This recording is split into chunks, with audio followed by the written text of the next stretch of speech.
second function of hemagglutinin acts as a membrane fusion causing factor.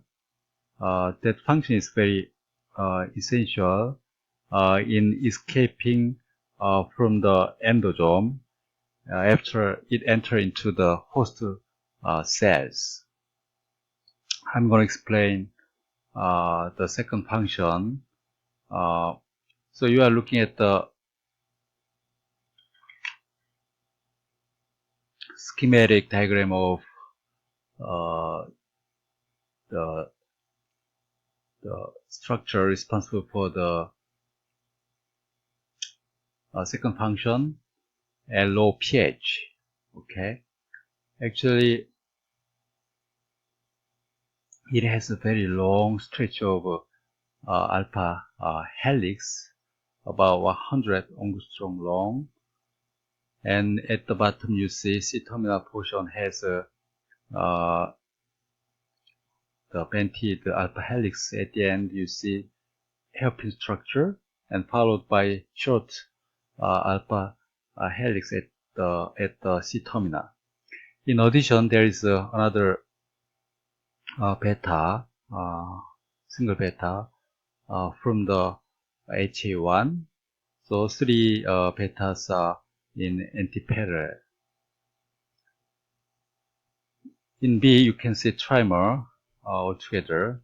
So long stretch of alpha helices, they just making the three-stranded coiled coil.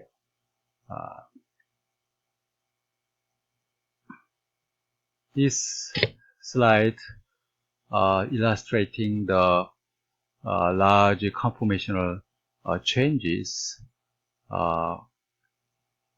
different at different pitches, high pitch and low pitch, that could be observed in endosome. Okay, so basically at high pH, P portion exists as a loop, change it into alpha helix, so that the A helix actually position in near DNC helix, but it just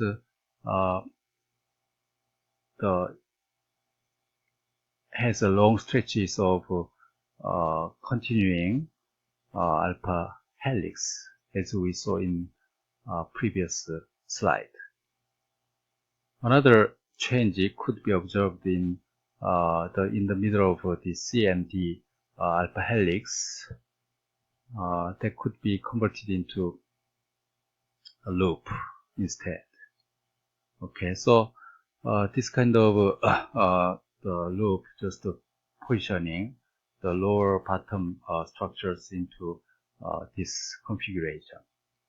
Okay, the functional unit for the membrane fusion is localized at the top of alpha helix. So moving from in the lower position to the upper position.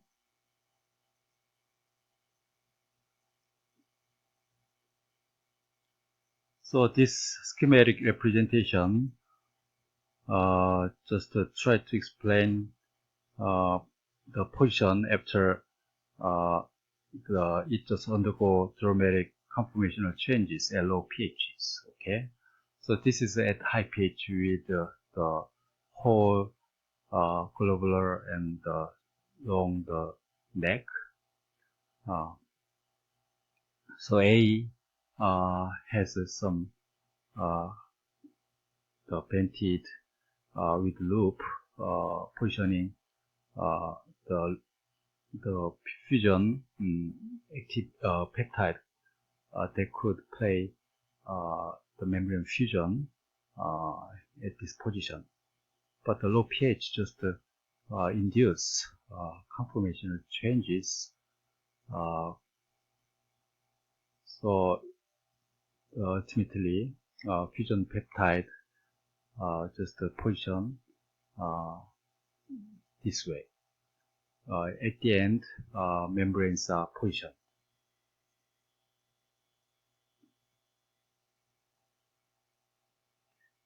Next level will be, next type will be totally different in category, except it has betas. Okay, so it has it is two types of the beta helix. First one will be two sheet beta helix. As you see in this picture, two betas just position in one layer, but they such pairs just stacked on top of each. So connection is something like, as you see, making this kind of helical shape. That's why it's called helical beta helix.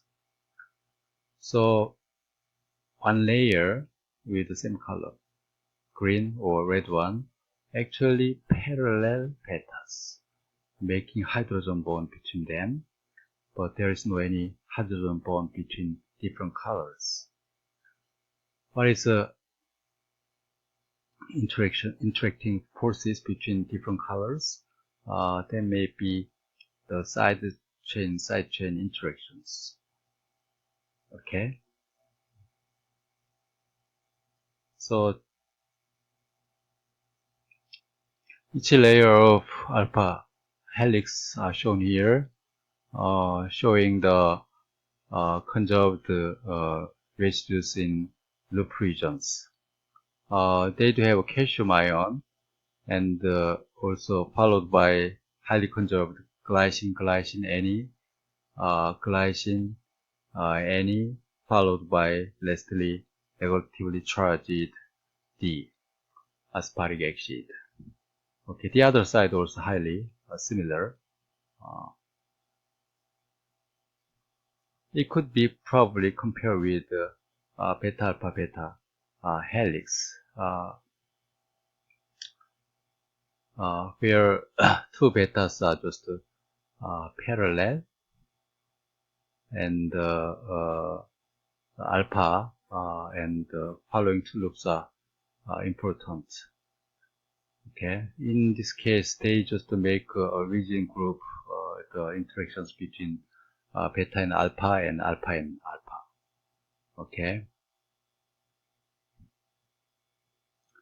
Next one will be a 3-sheet beta helix found in the pectate lyase and the P22.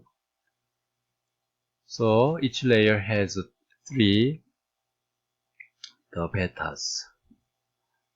This top view clearly shows you 3 betas. 2 of them actually the parallel with anti-parallel mode. The other green is virtually perpendicular to the other 2. In this case, there are 3 loops regions, red one and the other gray 2, but the red one is highly conserved in terms of length, only 2 residues. Okay, but in terms of the residue types, they are highly variable. You see real protein of pectate lyase. The colored regions represent 3 layer of beta helix. So some the loop regions are actually with that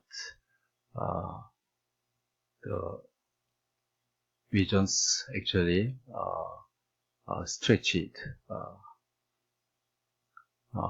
structures. So I want to just take a moment to explain the life cycle of proteins in the organisms. Okay, usually proteins they made by the ribosome, and then they could assemble into native forms with help of Hedgehog proteins and helpers, and it could exist alone, or it could assemble it with other components to make heterogeneous multi-subunit complexes, or it could just homodimers or homotetramers, or just it could make small oligomers, or sometimes artificially into crystals for certain specific purposes, like in the X-ray crystallographic study.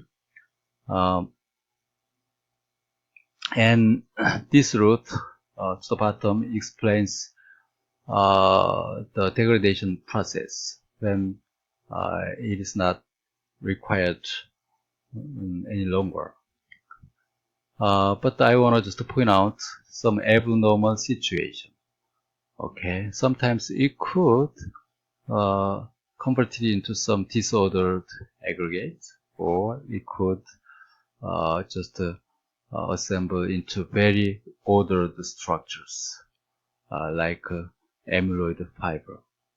Okay, so